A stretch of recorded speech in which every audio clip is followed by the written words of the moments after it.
অধ্যাপক গোলাম আজম বাংলাদেশের রাজনীতিতে একটি বহুল আলোচিত সমালোচিত নাম।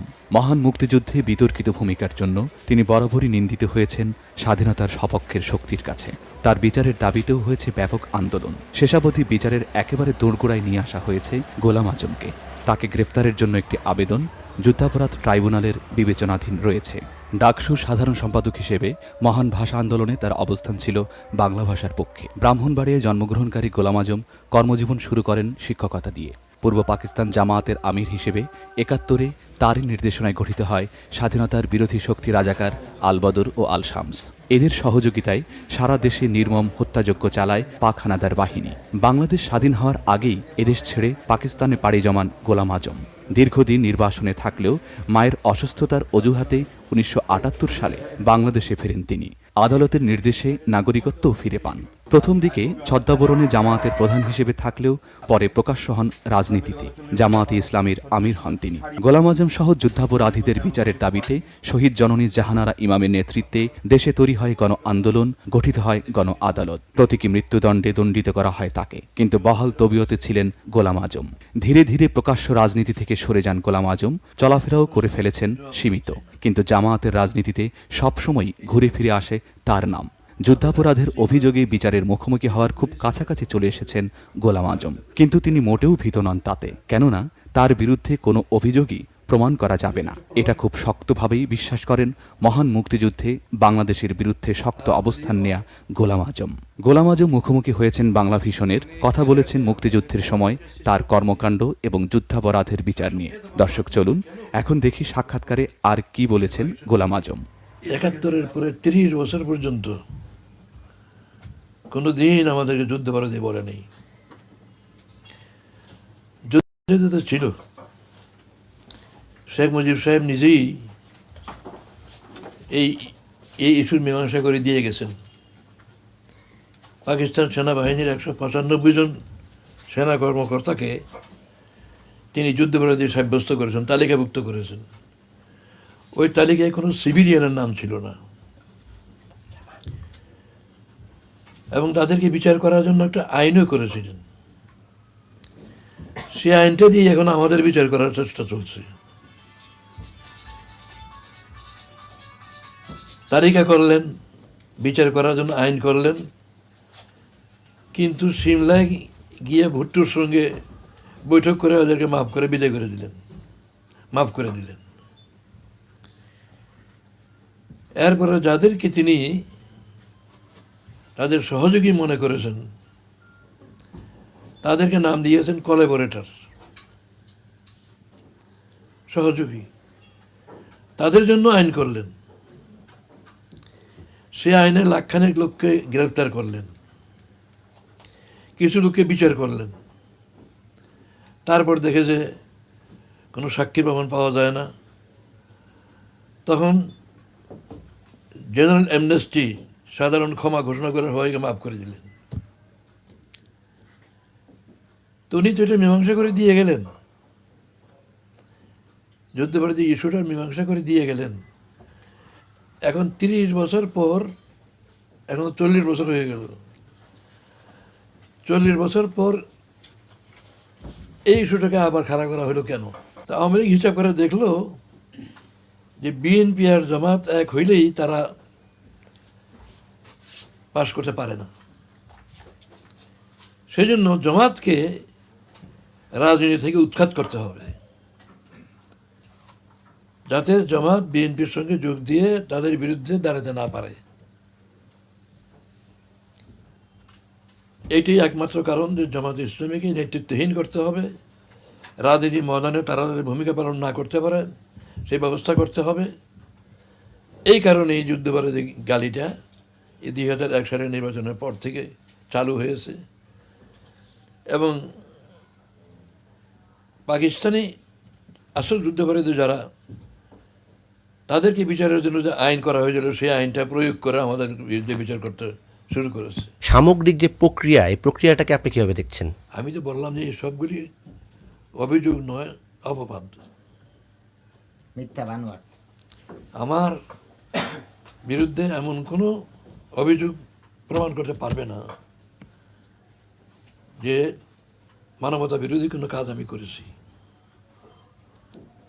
জনগণের কাছে ক্ষমা চাওয়ার মতো কোনো অপরাধ করেছি, এরকম কিছু তারা পাবে না,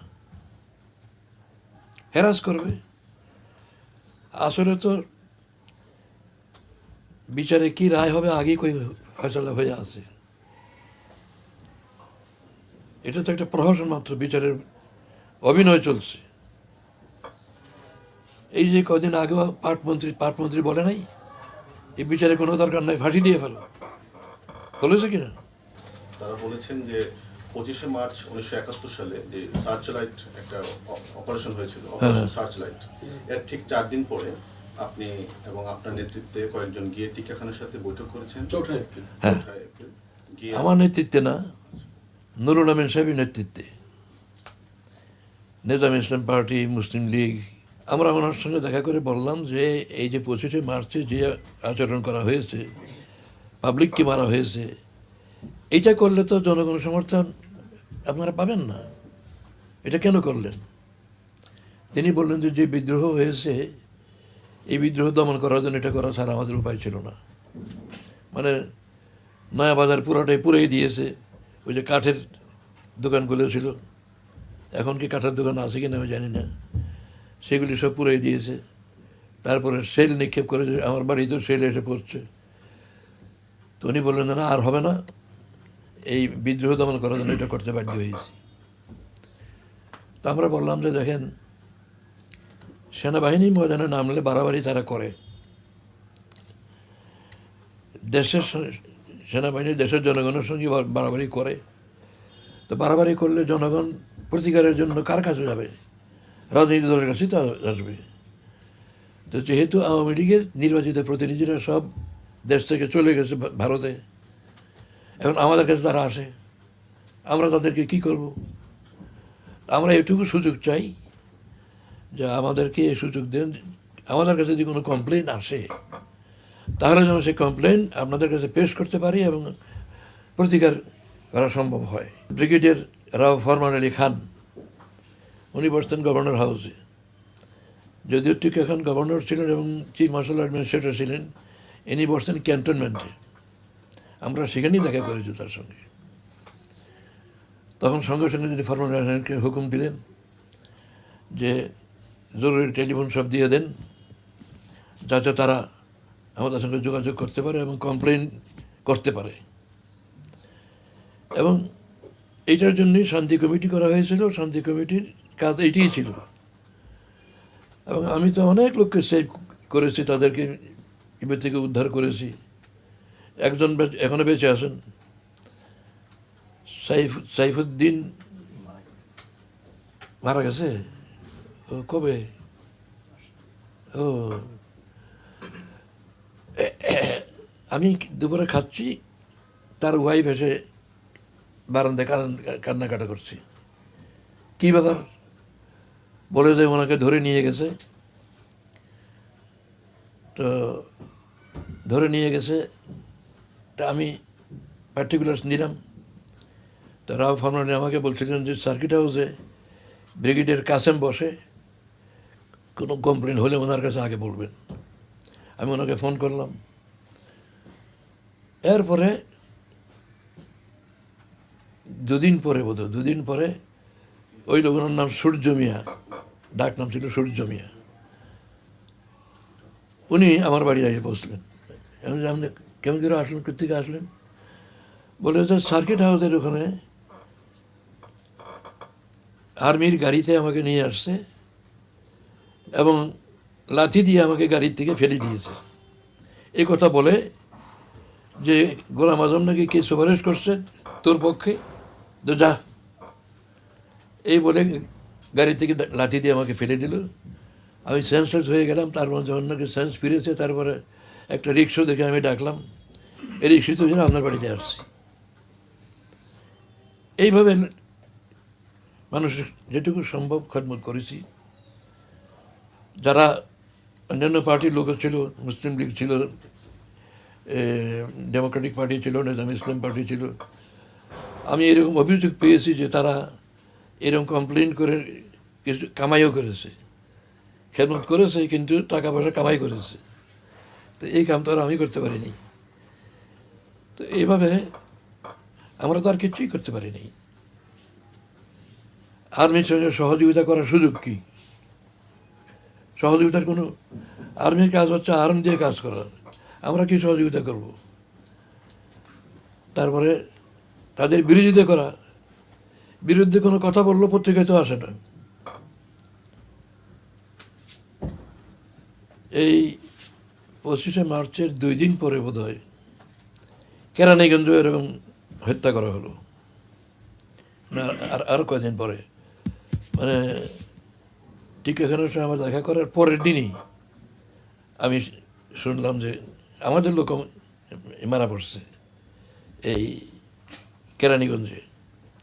আমি টেলিফোন করে টিকা খানকে বললাম, আপনি বলছিলাম যে আর এরকম হবে না, এই যে এই কেরানীগঞ্জে হলো, বলে যে আমাদের কাছে কমপ্লেইন এসেছে যে ঢাকার থেকে পালিয়ে এরা যারা আমাদের এই বিদ্রোহী তারা কেরানীগঞ্জ নিয়ে আশ্রয় নিয়েছে, সেই জন্য আমরা এটা করেছি। আবার তো করলেন, কিন্তু মরল তো সাধারণ লোক, যাদের বিরুদ্ধে আপনাদের অভিযোগ তারা তো সেখান থেকে পালিয়ে গেছে, চলে গেছে ইন্ডিয়া, এই সাধারণ লোক মরল। তো এইভাবে যতটা সম্ভব প্রতিকার করার চেষ্টা হয়েছে। এই পাকিস্তানের স্বাধীনতা দিবস ছিল 14ই আগস্ট। 14ই আগস্টে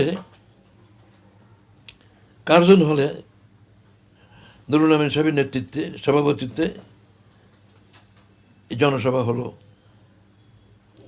সেই জনসভায় আমার আগে 2-1টা বক্তৃতা হয়েছে। আমার বক্তৃতা থেকে আমি এই অভিযোগ বললাম যে এই আর্মি যে সমস্ত কাজ করছে, এই কাজের দ্বারা জনগণ পাকিস্তান বিরোধী হয়ে যাচ্ছে।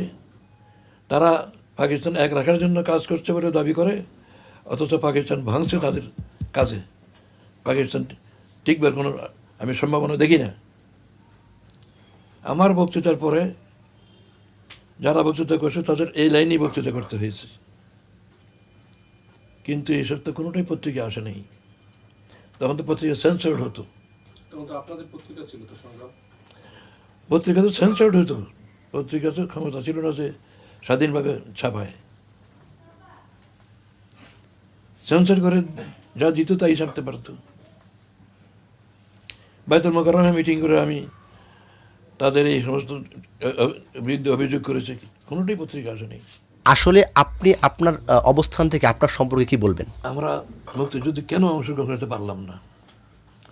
যদি মানে পাকিস্তান হওয়ার পর থেকে 25 বছর পর্যন্ত পাকিস্তানের সঙ্গে যে আচরণ ভারত করেছে, তাতে ভারতকে বন্ধু মনে করার কোনো কারণ ছিল না। যখন বাংলাদেশি জনগণের প্রতিনিধি আওয়ামী লীগের নেতারা ভারতে গিয়ে ইন্দিরা গান্ধীর কাছে ধর্ণা দিল যে আমাদেরকে স্বাধীন করার জন্য আপনারা সাহায্য করেন, তখন আমরা মহা চিন্তায় পড়লাম যে ভারত তো আমাদেরকে স্বাধীন করতে আসবে না, তারা আজও তাদের স্বার্থে, তারা আসছে তাদের স্বার্থে। সেই স্বার্থটা কি? 1 নম্বর শর্ত হলো তাদের চির দুশ্মন পাকিস্তানকে দুর্বল করা।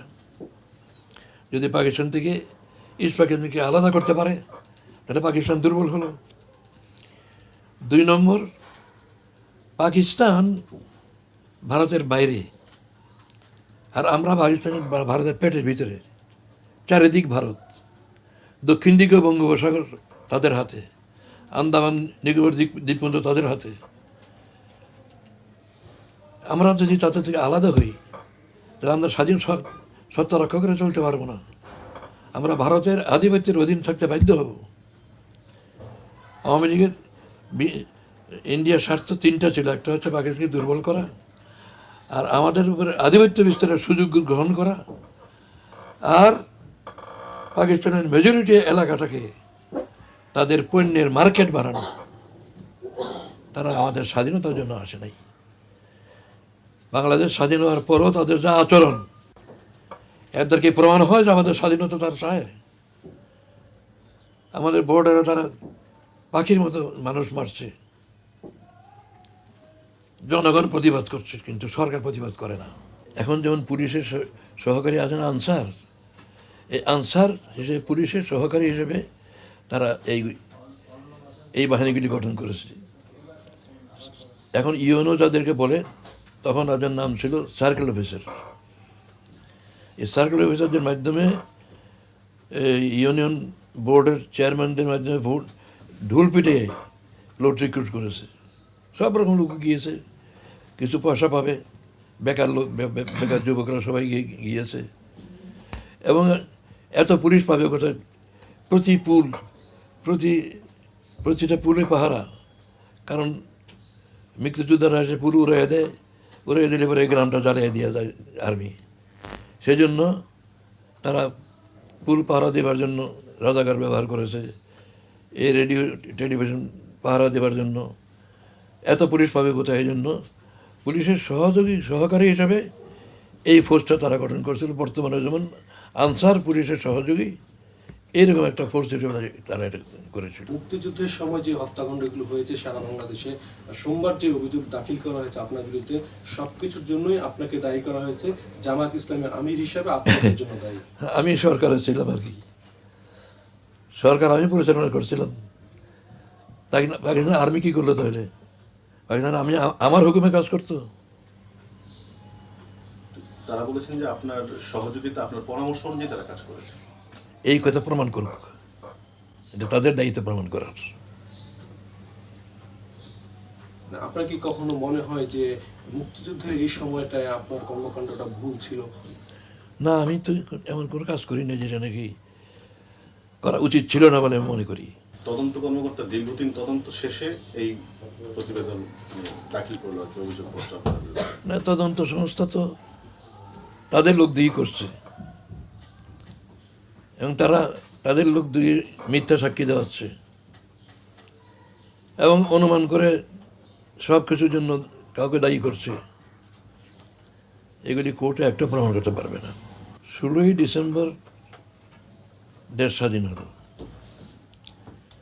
20শে নভেম্বর রমজানের পরের দিন, রমজান শেষ হলো, রমজানের পরের দিন, ঈদের পরের দিন, জামাতে ইসলামের কেন্দ্রীয় ওয়ার্কিং কমিটির মিটিংয়ে যোগদান করার জন্য আমি লাহোর গেলাম। জামাতের হেডকোয়ার্টার তো লাহোর, তখনও ছিল লাহোর, এখনও লাহোর। এটার পরে আমি ইয়াহিয়া খানের সাথে দেখা করতে গেলাম, একথা বলার জন্য যে আপনি দেশের প্রেসিডেন্ট,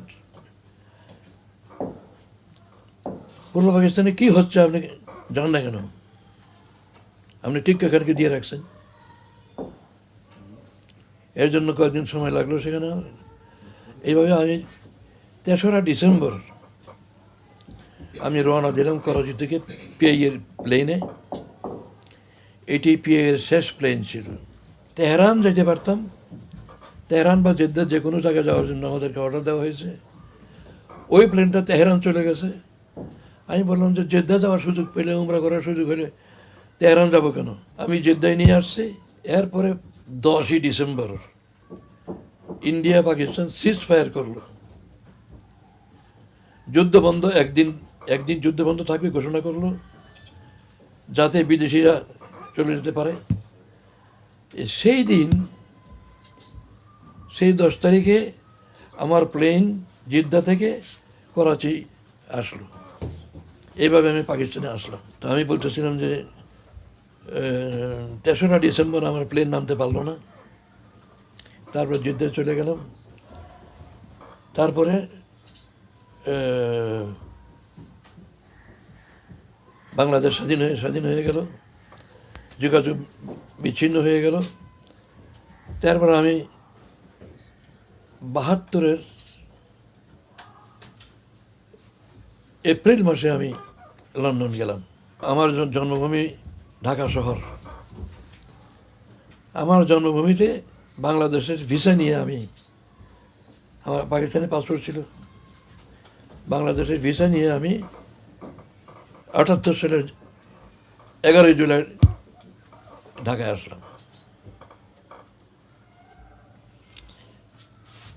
এসেই আমি স্বরাষ্ট্র মন্ত্রণালয়ে দরখাস্ত করলাম আমার নাগরিকত্ব ফিরিয়ে দেওয়ার জন্য। মানে এই 6 বছর কেন দেরি হলো? কোনো যোগাযোগ নাই তো, আসার কোনো পথ নাই। 73 সালে শেখ মুজিব সরকার 3 কিস্তিতে 86 জন রাজনৈতিক নেতার নাগরিকত্ব বাতিল করলো। পয়লা কিস্তিতে ছিল 39 জন।